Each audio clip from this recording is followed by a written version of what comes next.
Those neurotypical things. Yeah, the is present. Okay, so what we're gonna do is... Welcome to Beer Christianity. I'm Jonty. Oh, wait, no, my name is Jonty. How do we usually start? I don't know. It's because we're sat next to each other. It's weird. It's really weird. Yeah. Welcome to Beer Christianity. My name's Jonty. I'm Laura. And Melky's not with us, but... None of us are brave enough to try the Scottish accent to fill in. I don't mind getting cancelled. Purple burglar alarm. Purple burglar alarm. You can do the R, I can't. Purple burglar alarm. That's pretty good. Welcome it's like he's with us in the room. It's like he's right here. Melky can't be with us in the arms of the angel. I will remember you. But will hopefully be joining us relatively soon. And this week's episode, I mean, we have actually just released an episode, Laura. We're and prolific. Now we're recording again. We are, one thing this podcast really is regular. Not chaotic. Not chaotic Just at all. very succinct, orderly. Absolutely. Routine words used to describe us all the time. Very real words. Yeah. Anyway, this episode is going to be about the billionaire sub. That is not a snack food that has been released by a fast food restaurant, but actually tell people, for people who haven't been following the news, tell them what happened. Which, to be fair, somebody who I spoke to in my life, who I can't remember who it was, I was like, oh man, they've found that sub, and they were like, sorry? What sub? I was like, how have you not heard about this? But anyway, about a couple of weeks ago, there was a submersible that went down to look at the Titanic, and this is a kind of tourist operation where it's, you can fit about 5 people in the sub and you go down and look at the remains of the Titanic. Very sadly, I think what happened was that they lost contact with it within about an hour and 45 minutes, I think. And there was a kind of big wide search for about a week, and then they found the debris, and unfortunately the submersible had imploded, I think was what happened to it.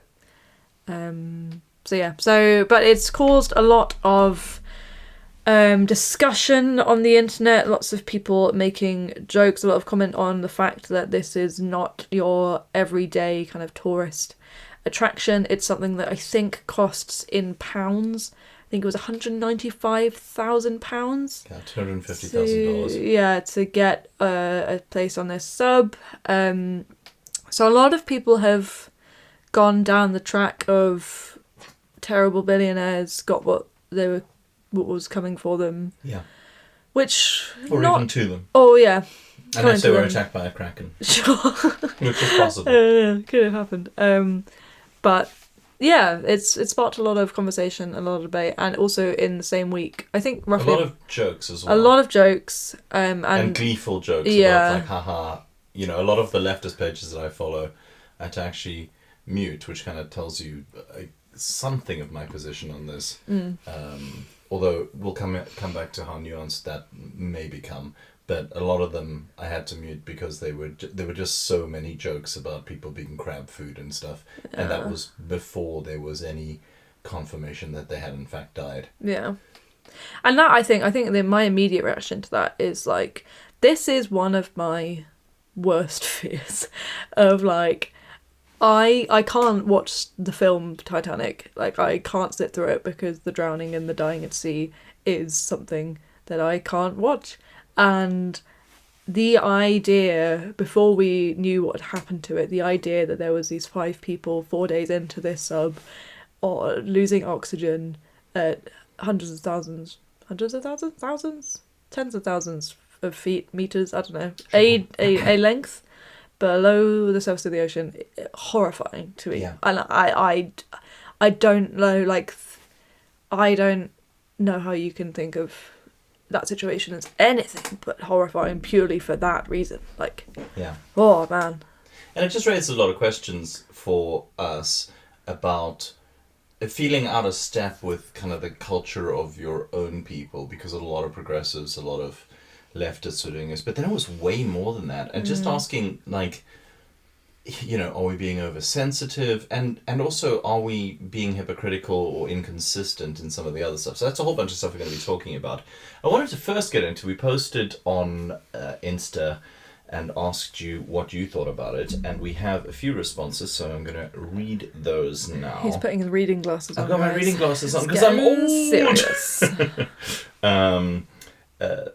So we've got Kezia, who's a regular listener of the show and very supportive and just an awesome listener. So hey Kezia, you're cool. We love you. A big shame it got so much more coverage than the recent refugee boat disaster that had 100 times the amount of people on who were actually escaping terrible things. However, that's not an excuse for the way people celebrated online about having fewer billionaires in the world, as it's just sick to celebrate human misfortune of any kind. Which I think is kind of what we're feeling, that tension. We've got Jade Victoria, who says, it's sad, loss of life, more money than sense, a stupid decision made by a man with more money than sense, ignoring all the voices around him, the foolishness of pride, she says, perhaps. I feel for the passengers drawn in unknowingly. Why on earth did the BBC focus on this and not the boat with refugees going under? So many feelings. Billionaires suddenly popping up on the news as if we should know who they are and care. It's so confusing. That's really good thoughts there, Jade. And then we have Jenny, a longtime friend of the show, who says, hey Jenny. Hey Jenny. My first thought is that you couldn't pay me $250,000 to go on a submarine to the depths of the ocean, let alone request it from me. Yeah, to be fair, I agree. That is a strong thing. So I think we've got a few things to talk about. There's the general response, and I think what that means for the world. There's the general response and what that might mean for us as Christians and as ethical beings. And there's also the question of the media and their coverage, which I think we could probably cover first. I mean, as you say, in the same week, you had refugees, and as one of our people writing in said, you've got people fleeing terrible conditions. You've got, was it the Greek Coast Guard who just pushed them back? Their ship was broken, so they knew they weren't going to make it even to the Italian mainland, but if they had, the Italians would have stopped them as well. Yeah.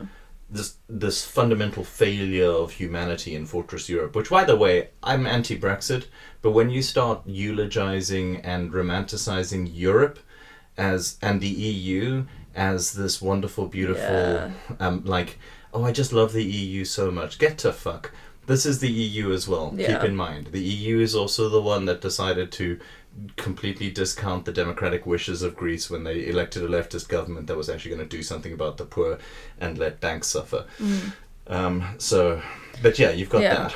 And I think I saw a comment about that we know the 5 people who were on that submersible. We had their names. We knew that they were the families. The families were kind of interviewed and spoken about. The 500 people on that boat, their families didn't even know that if they were on that boat or if they survived.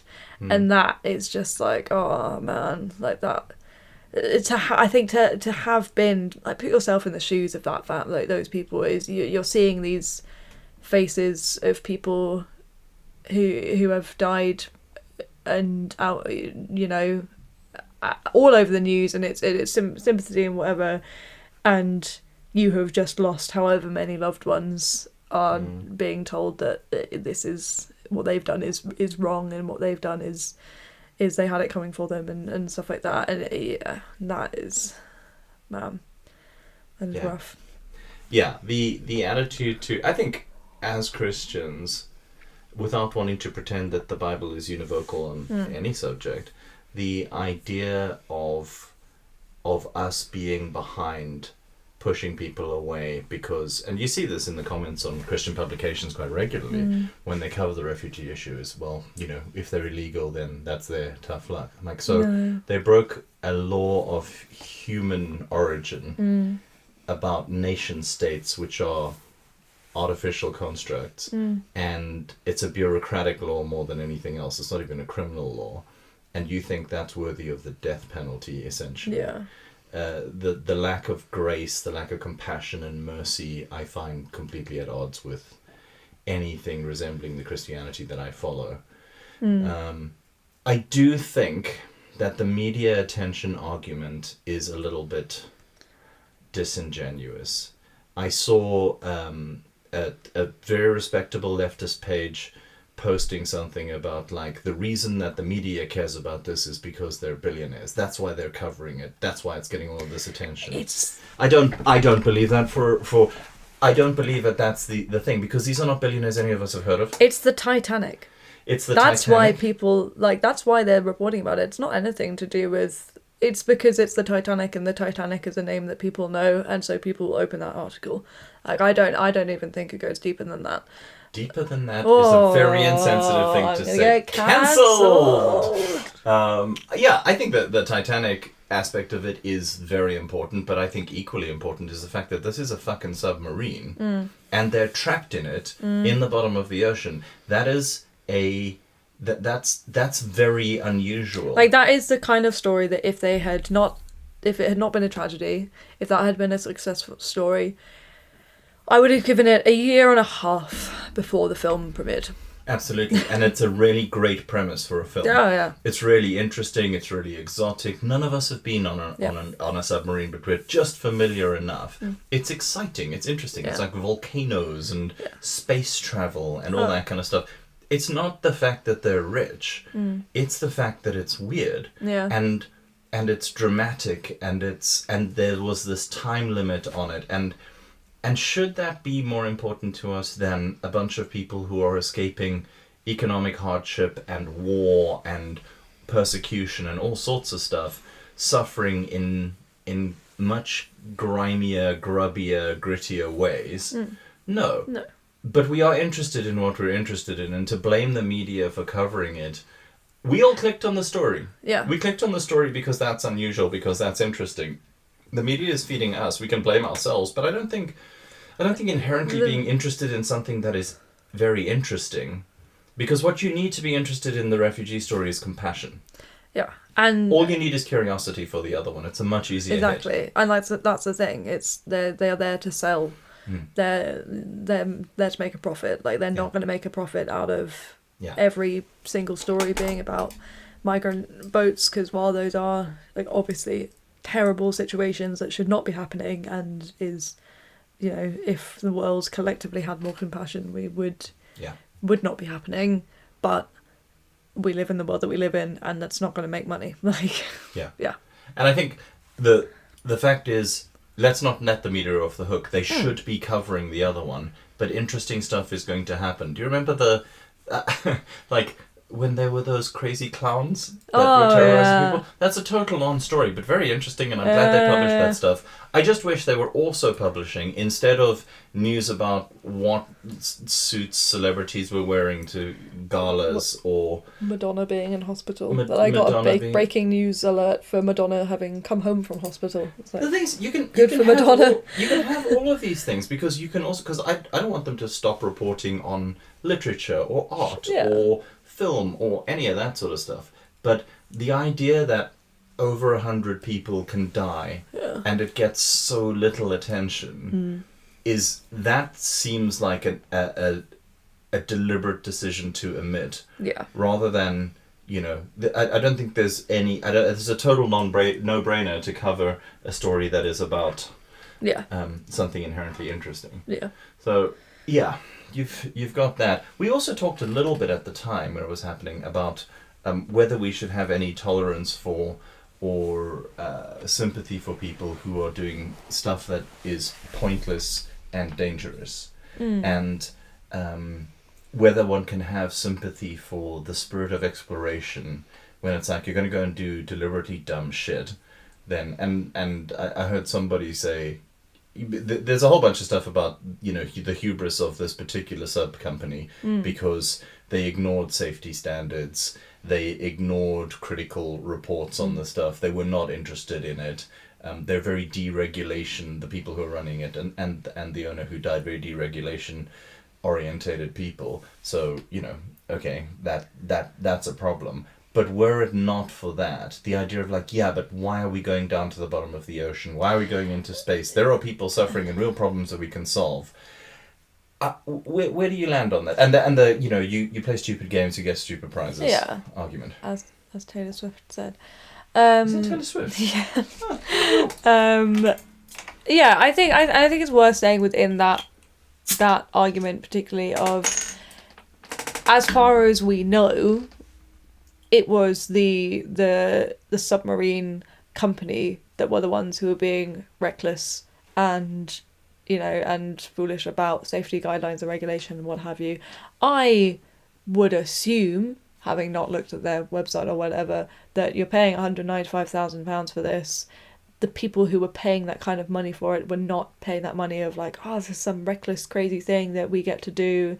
Like, it's not. I don't think it's a thrill seeker. I'm equating it in my head of like bouldering, like rock climbing, like climbing Mount Everest. That is something that you do because you know that there is a risk to it, but the payoff is wonderful and worth it, and that's an achievement. You've achieved something in that, and nobody has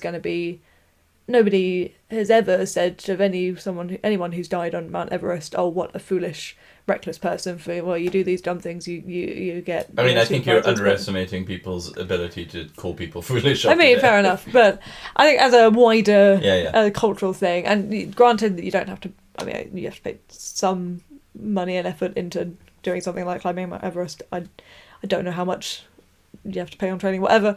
It's a different scale of thing, but it doesn't strike me as the sort of thing where it would be pitched as a like extreme sport kind of thing that kind of comes with some kind of risk, like you're paying that kind of money. No, it's pitched as like you're taking a luxury jet that's a little bit more dangerous. Like it's not an extreme thing, and and you can't blame them for wanting to go and.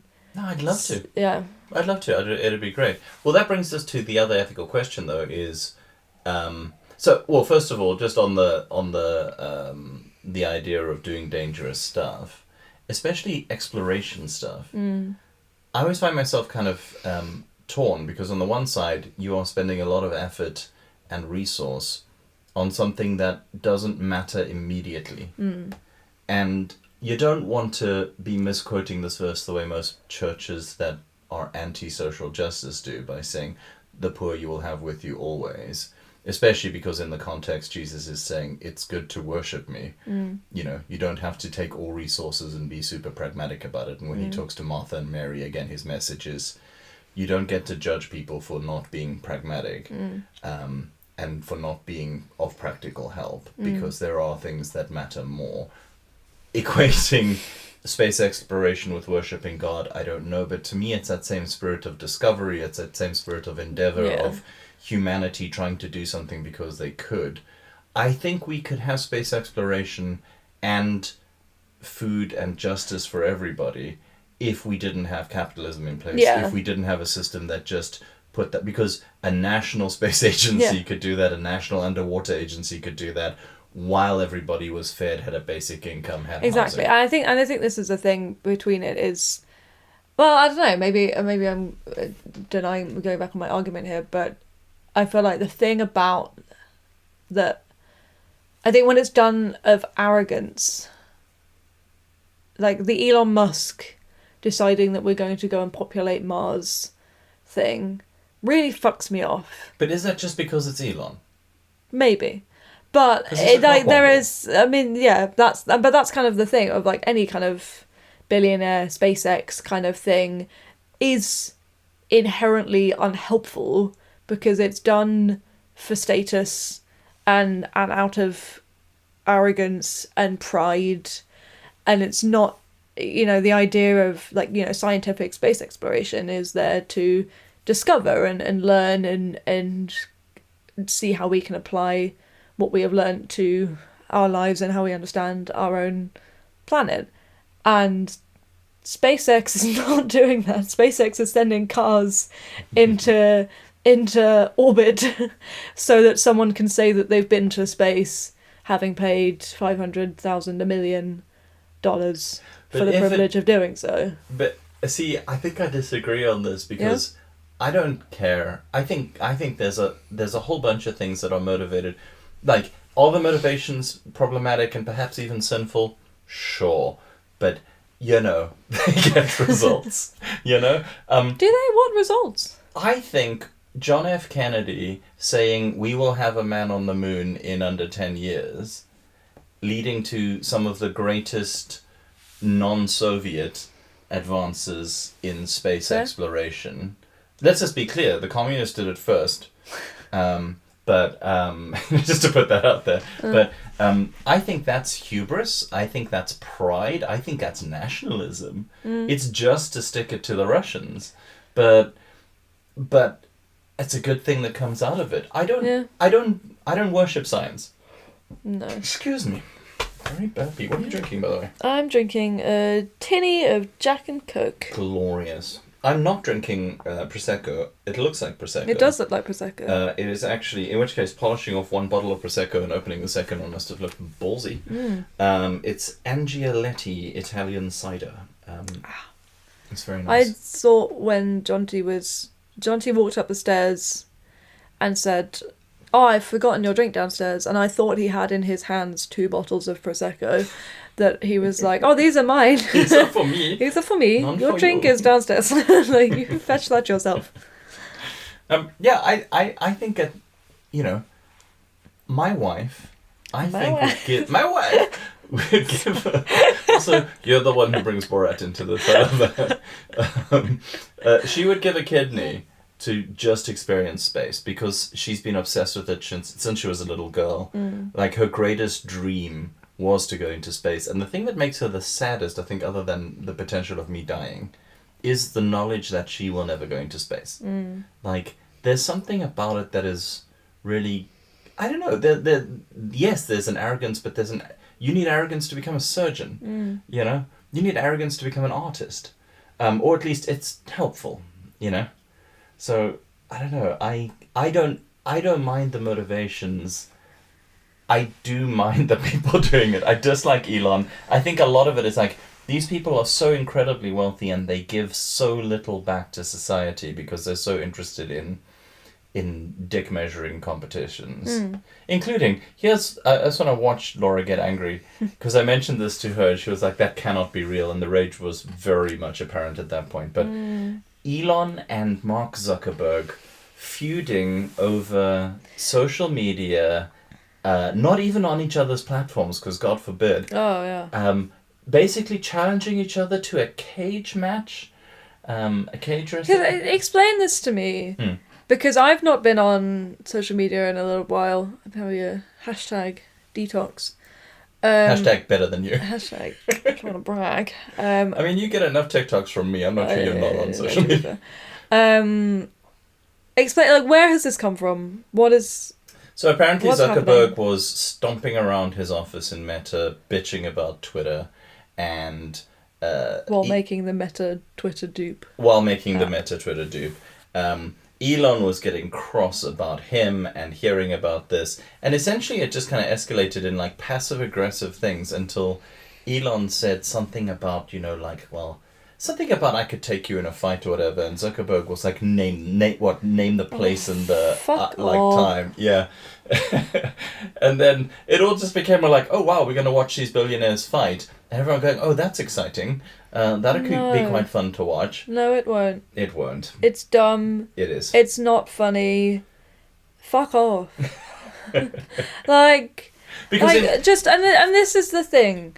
This is my thing that I'm just like, I know that the amount that I bitch about these people, I know that you will not take what I'm about to say seriously, but I think the real power we can give to people like this is to just stop talking about it.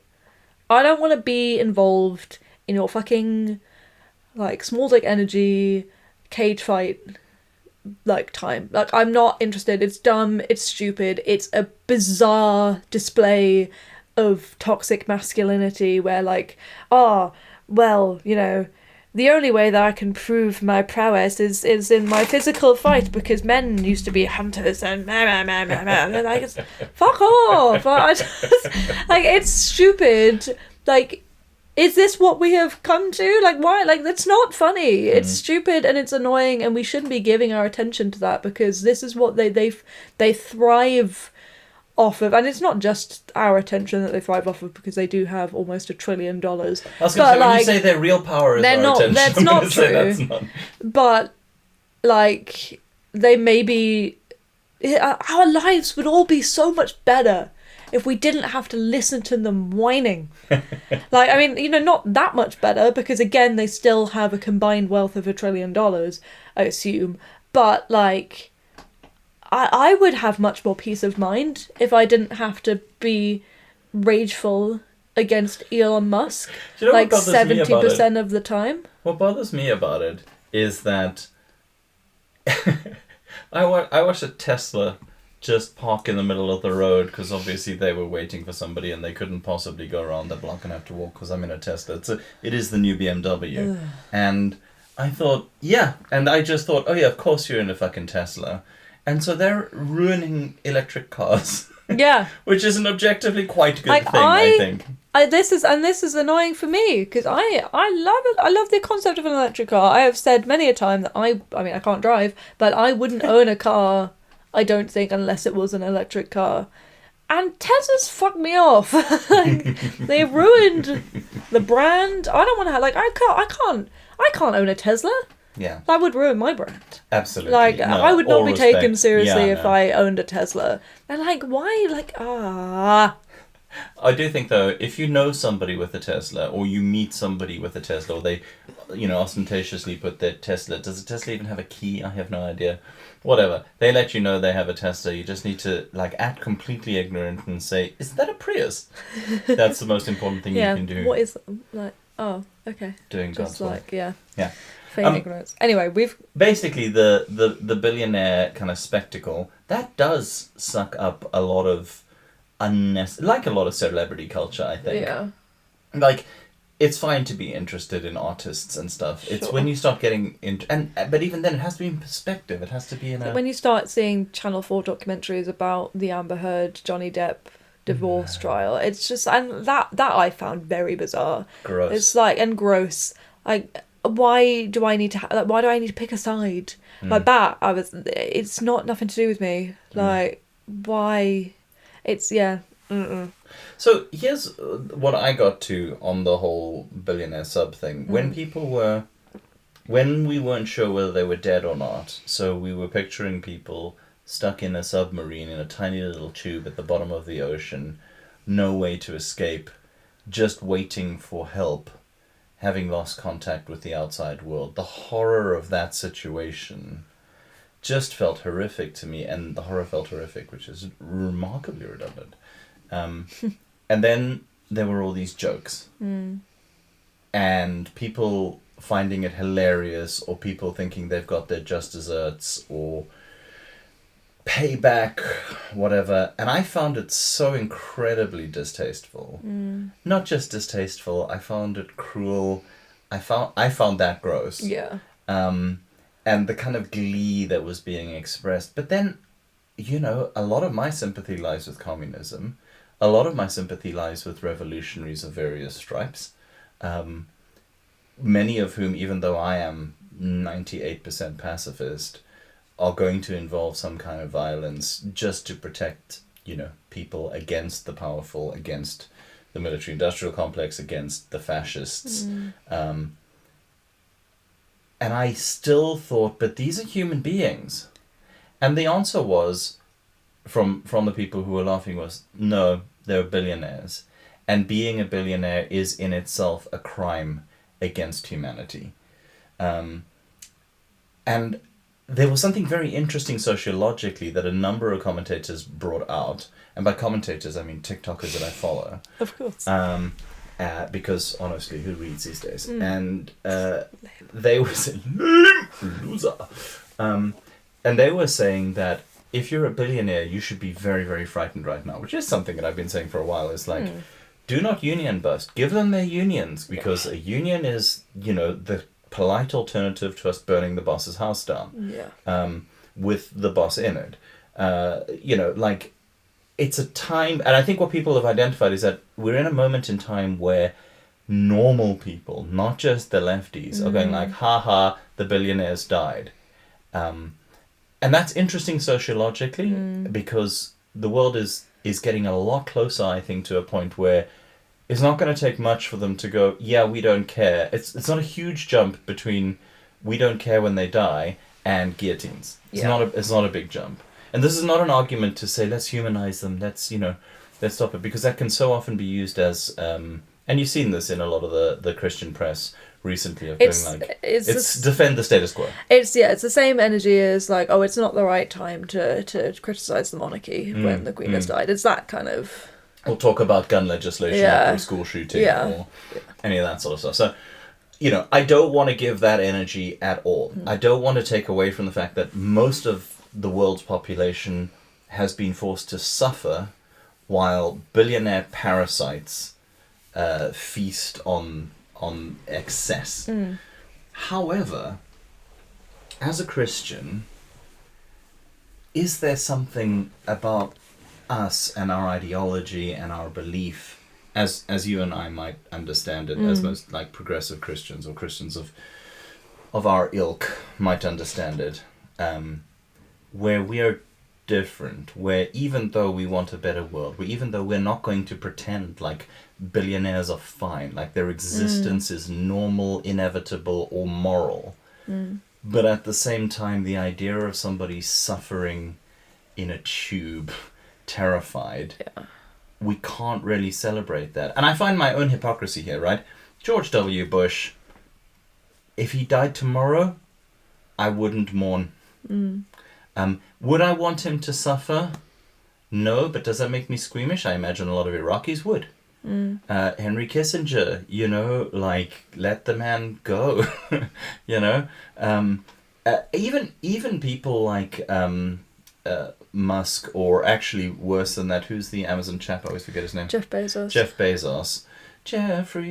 Bezos. This is a man who has actively chosen to hurt people who work for him.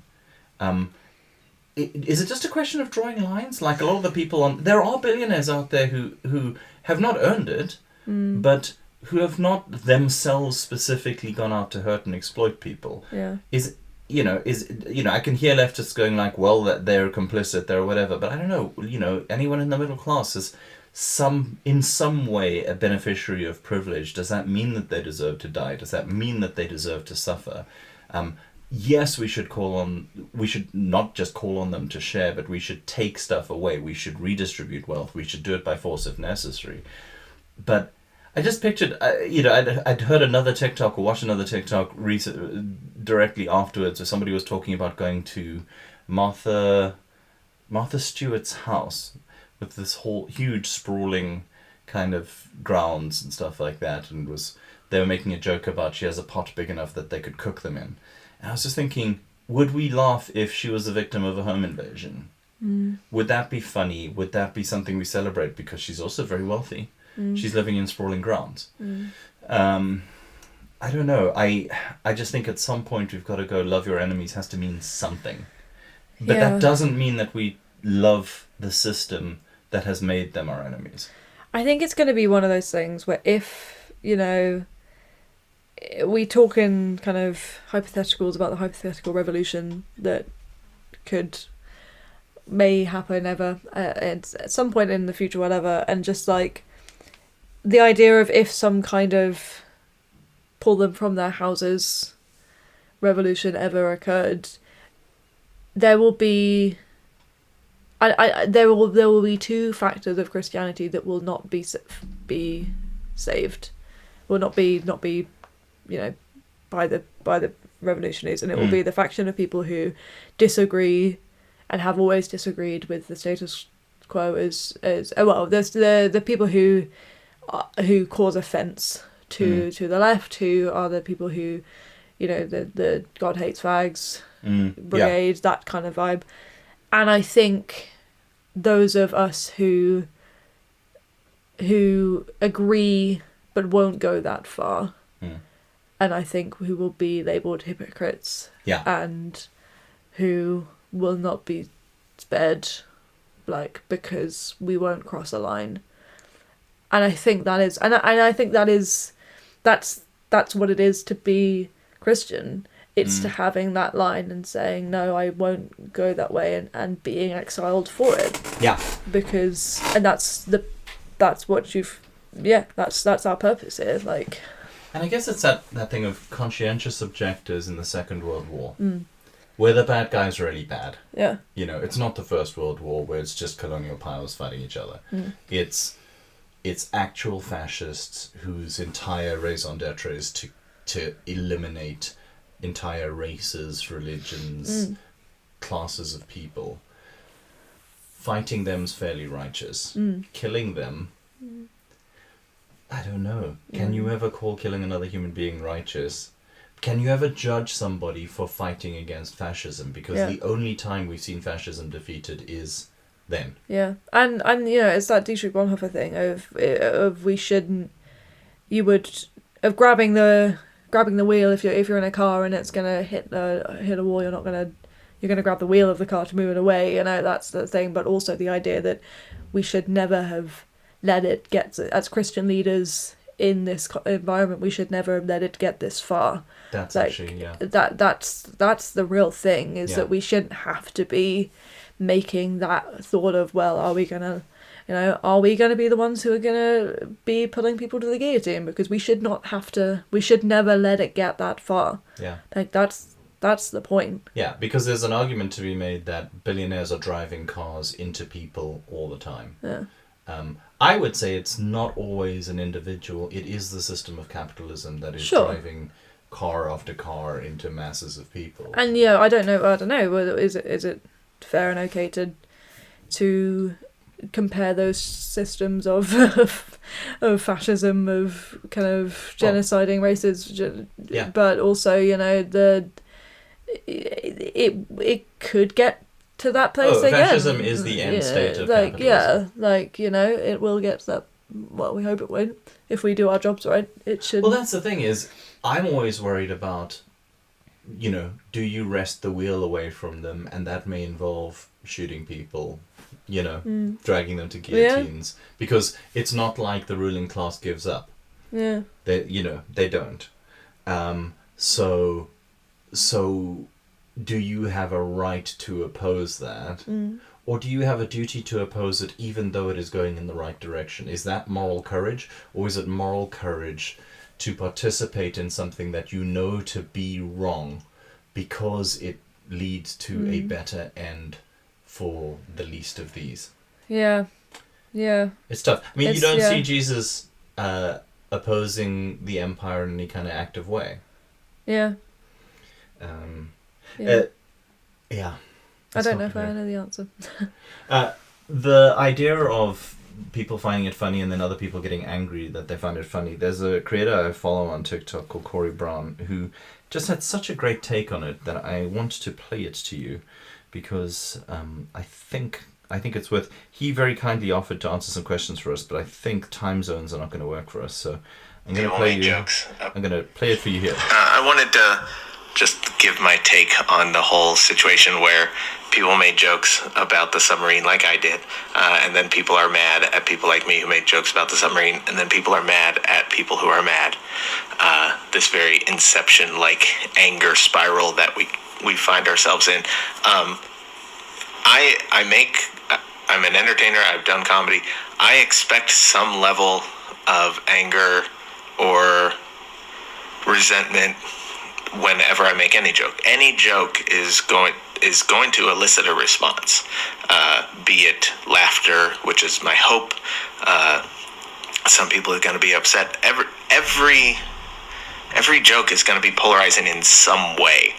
I think it's unfair and disingenuous for people to tell the people that are mad at people like me to stop being upset. It is their right. Also, it's a human response to stuff that's happening. I had people call me inhuman for my joke. I don't think I went that far, but I think that it's good that some people out there empathize that hard with the situation, regardless of these people being millionaires, billionaires, whatever they did with their money. I expect and want some people to fight back. because I think that's how we evolve and grow. That is how we get to the point where white people aren't allowed to make black jokes. Straight people aren't allowed to make gay jokes. I think that's how we grow and teach a community how to change. And it is the job of comedians to continue to kind of push the line and see where the line is and be respectful enough to not just continue to go past it so far. But I think together is how we make comedy and art great. But not by trying to silence each other and not by telling each other how to feel and react to things. And I think there's like a lot of wrong on all sides of this conversation that is happening. I admit that like my joke is in poor taste to certain groups of people. And to those people, yeah, I am sorry if my joke upset you. I'm not going to continue to not make jokes like that when situations like this happen. But that I also made a lot of people laugh in the face of a weird week and a tough last few years, which I think is my job as an entertainer. But I think we need to quit fucking telling each other how to feel. That's weird and gross. So that's Corey Braun. What do you think? I think I like what he said. Essentially what he's saying is I think like it's about making a conversation in these kind of spaces of like it's not about, and I think it speaks a lot into kind of cancel culture and free speech and political correctness as well. And it's the kind of thing of like you have every right to respond in the way that you respond to it, because I think a lot of I think it's just a refreshing take to have, in that I think we live in a society. But so much of, you know, if you hear backlash to jokes, either it's the people who are providing the backlash are absolutely 100% in the right, or the backlash is entirely in the wrong. You're just haters and I don't have to listen to you, blah, blah, blah. And he's absolutely right. Like you have an absolute right to feel the things that you feel. Doesn't mean you're correct about the things that you feel. Doesn't mean the person who told the joke is correct for telling the joke. But it goes beyond that. It's about listening and having a conversation and understanding why someone might have had that reaction to the joke. And now I've watched the TikTok of the joke that he's referring to. I don't think it was an inhumane joke to make. Like, what was the joke? It was the joke about you know, if you're a billionaire looking for some danger and looking for somewhere that's potentially unsafe and kind of and unseen, you've never been to before. I know some neighbourhoods, which it's not a joke that is at the particular expense of the people involved. It is it's not. I understand why in the context of that week some people might have thought that was insensitive, and that's a fair, and as he said, like that's a fair response to make. But like he's also right in that it made us laugh. Like it's that was funny. That was objectively funny. It was objectively funny and not gross. I have unfollowed and muted so many accounts this week, accounts that I usually love, knowing that I'm going to miss out on a great deal of joy just because I couldn't take the jokes anymore. But you know. Yeah, and it's I think it's it's about giving platform to explanation and understanding around why that's somebody's response to that particular situation. Yeah. And it also raises the issue of what free speech is and what it isn't. You know, like, because some jokes are inherently bad, does that mean that people should go to jail for telling them? Now, I don't want to come off all Elon Musk and free speech absolutist, but I think it's very hard to find somebody who would be a reasonable judge of that. And as Corey says, Corey is African American. Somebody's going to be offended by most jokes, or at least could potentially be. Yeah. Who sets up the rules? It just seems like a dangerous thing. You don't want to be a free speech absolutist, but it also seems like a very weird world where some jokes can send you to jail. That said, in this very country, call it 10 years ago, many Muslims went to jail for making jokes about insurgency against the NATO forces in Afghanistan and Iraq. There were people who have been, arrested for saying "not my king" or for burning a poppy, or doing any number of things. And the idea that only if it's a joke would it be protected, I don't know. But that doesn't mean you don't face consequences of your actions. Yeah. If you shouldn't go to jail for making a joke that is deeply offensive to me and I think is completely immoral, you should also not enjoy some kind of legal privilege that protects you from people boycotting you. Yeah. Or cancelling you. Yeah, yeah. And I think I think as well it comes with like a lot of these jokes are made on platforms that are privately owned and run platforms that have their own rules and guidelines and like can boot you if you like don't follow those guidelines. They have those right to do that. Like that's not an infringement on your right to free speech. That's you not taking the right stuff. And like they themselves are not going to be perfect.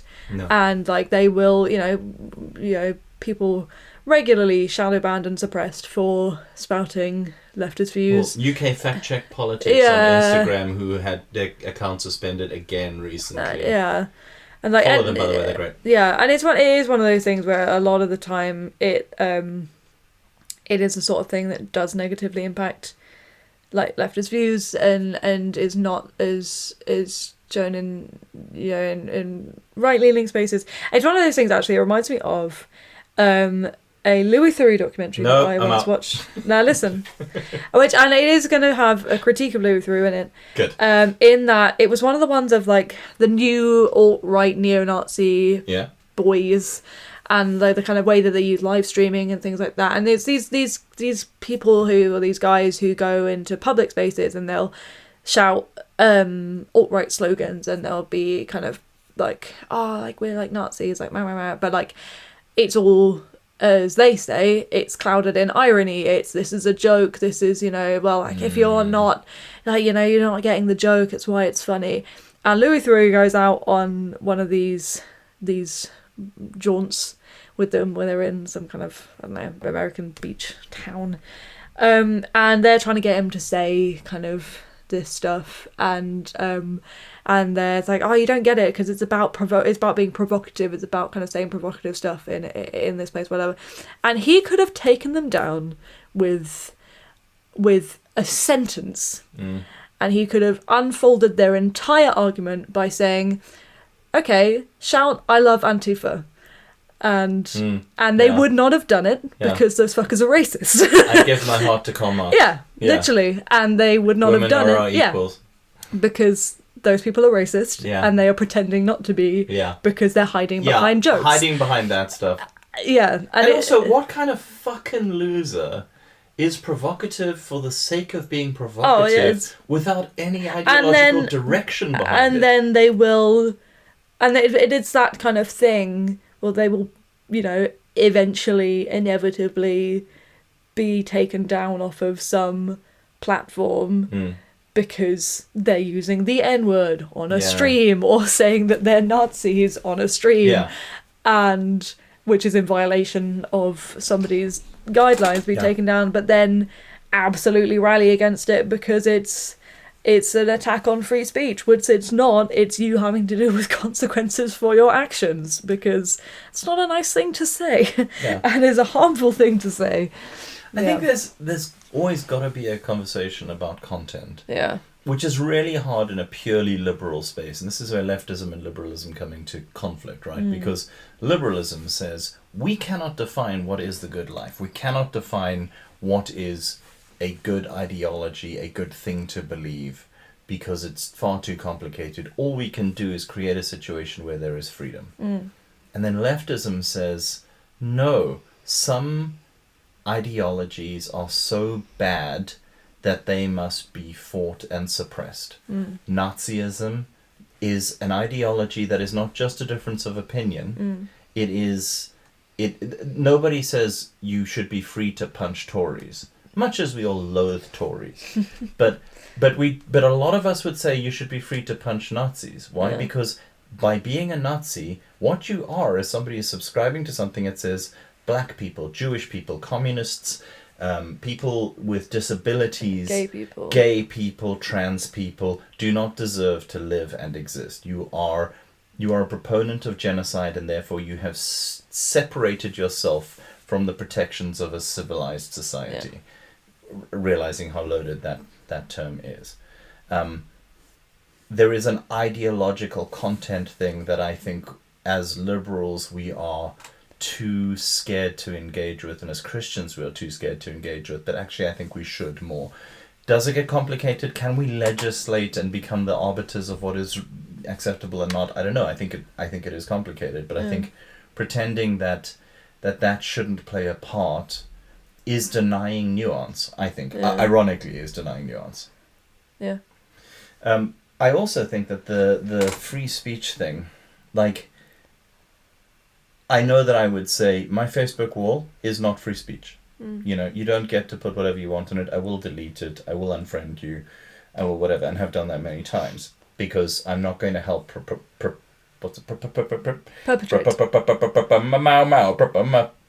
Promote? Perpetrate? Perpetrate? No, promote. Promote your ridiculous views, right? Yeah. But at the same time, in 2023, when most of our media are owned by billionaires, and the way that most of us get our information is actually not from those media, though they do still have a very strong influence, but is from our social media, where, like, not having the internet makes you unable to participate in civil society. Arguably, not having access to a platform like Facebook or Twitter or something also disenfranchises you. We're in a much more complicated situation than we would have been in the early 2000s. Now, these people are running corporations with budgets the size of countries, and populations the size of countries. And you can see them now doing this kind of nascent, not democratic, but kind of nation building, where they're trying to work out their own systems of law, their own systems of, you know, courts and that sort of stuff. And I think it's also naive to pretend that, oh well, you mess with the bull of Facebook's terms and conditions, you get the horns of getting kicked out. Is fine, because this is still at the whim of one man. This is still at the whim of his shareholders. It's a private for-profit corporation that is not like a nation state set up for the good of its users.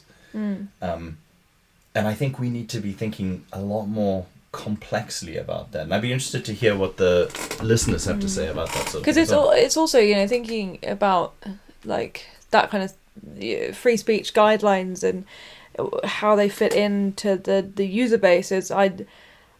I might be wrong in this, but how I imagine a lot of these things took place was not because of the platform itself, it's because of what people were doing on the platform. And, like, you know, a lot of the most recent kind of social media, accounting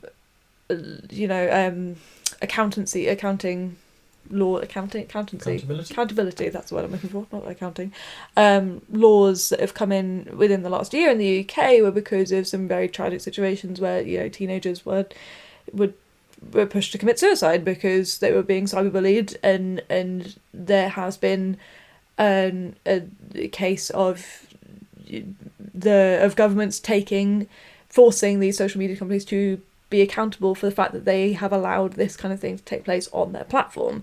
It's not that these places have come in with these set guidelines and people are then bringing stuff to being it and then drilling shut down. They're introducing these guidelines because people are being cyberbullying people on these platforms, and it's not. Yes, there is obviously, it is not a perfect system, and yes, there is a part to play from the billionaire big corporations in that, but a lot of, and it's not played out perfectly, and I'm not saying this is a hard and fast rule, but a lot of that is reactionary to what is, because of the nature of a platform, and, you know, it's because of the nature of that platform, which, you know, it's again, it's that thing of not being able to place blame on people or on the corporation because it's so meddled together that, you know, it's the nature of the platform that people will be reactionary and make jokes in poor taste and be offensive and things like that, but that's kind of a person's fault, but it's also the fault of the platform for allowing it, and it's very twisted and difficult and it's a lot more complicated untangle. Because there's often this narrative of, oh well, it's the nature of social media that makes it happen. The Rwandan genocide did not happen because of social media. It was done by radio. That was what influenced people. The lynchings in the Deep South were by a culture that was transmitted not even by radio. Like, people will, under the guise of anonymity, be pushed and in the right culture and context be pushed to do things that it's because the rest of us tolerate this stuff. It comes back to that one thing that came out of BLM. So many great things that came out of it, but one thing that came out of that moment and movement was that thing of, if you're a white person and you just go, I don't want to make the moment awkward, so I'm not going to call somebody out on their racism, then you are part of the problem, which I think is at least a good place to start. Also, again, I just think if you're a billionaire out there, you should pay attention. This could go very badly wrong for you. And it could go wrong for a whole bunch of people who are not oppressive, but just, beneficiaries of injustice, perhaps. And I think, just as a slight side point, but bringing it back to kind of the jokes that are being made about billionaires and reactions to it, is very important to point out, I think, that Jonty has not been, as far as you might have been, responding in anger in comments threads and to people and reactions or whatever. You have been muting people and unfollowing people because that is your right to do. You're not there to tell people that they can't make their jokes. We're not here to tell people that they can't make those jokes. We find have found a lot of them in poor taste. We've not found all of them in poor taste. I did it to one person who messaged me one of the memes, and I was just like, yeah, man. But it was a really good friend of mine. And I said, yeah, man, I'm sorry, I don't find this funny, and explained why. And his response was, shit, good call. Yeah, actually, I hadn't thought of it that way. Okay. And that's all I ask, is total obedience. I don't think that's unreasonable. No, I think that's fair. Anyway, we're pretty close to the end of the episode. Thank you so much to everybody who communicated with us and let us know. And shout out to Stuart Dennis, who called up with me at a recent convention. Oh yeah, you recently saw him. Yeah, long live Beer Christianity, in the words of Stuart Dennis. Amen, brother. We got a few coming up. We are trying to get hold of the Muslim Council of Great Britain because we would love to have them. We had a conversation with somebody who, because I let it slip for so long when I got sick, he's no longer on the Muslim Council of Great Britain, which is unfortunate. But we're trying to get hold of them because we'd love to ask them some questions. So if you have any questions that you'd like us to ask them, please let us know. We also want to be talking about some of the scandals to do with Christian leaders. From Mike Bilavachi, who's that creepy guy at Barnabas? What was his name? Sukdeo. And there's a few others that have happened. The Hillsong crowd. Hillsong and Zacharias. Rabbi Zacharias. That whole lot. So we've actually got some content for that already. But if there was stuff that you wanted us to cover, thoughts and feelings, please let us know, because we will be covering that stuff relatively soon. We're also looking to find somebody to come on. So far, our approaches to Oxford's top academics on AI have fallen on deaf ears. A podcast of this size? You're too good for us? What? How dare you? I know. But my wife is kind of in those circles, so I'm trying to get her to pass on some details. So maybe we get lucky, maybe we find something, because AI not going away and still quite interesting, and I think we could say some things that are not just everything you've heard, mainly because we don't agree with each other on all of this.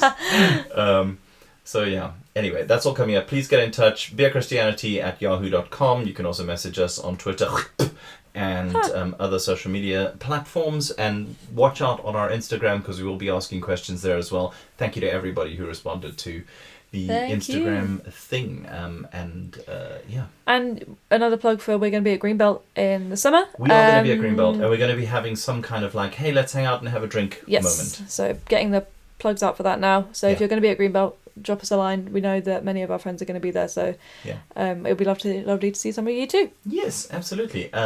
Thanks a lot for listening, We love you very much. We do. And let us know if there's topics you'd like us to cover. Absolutely. Oh, also listen to my music podcast, New Old Music. Shameless. Buy my book, Incredulous Treasure in the Lightning Bird, because nobody else will. I did. You did, to be fair. A few people did. And and listen to our episode on graveyard hopping that we just released, episode 76. It is cute, I think. You should listen to it. I should listen to it. Mainly I mean, I because was there. You were there, but you were there in some cases 4 years ago. Yeah, that's true. Anyway, thanks for listening and goodbye. Bye.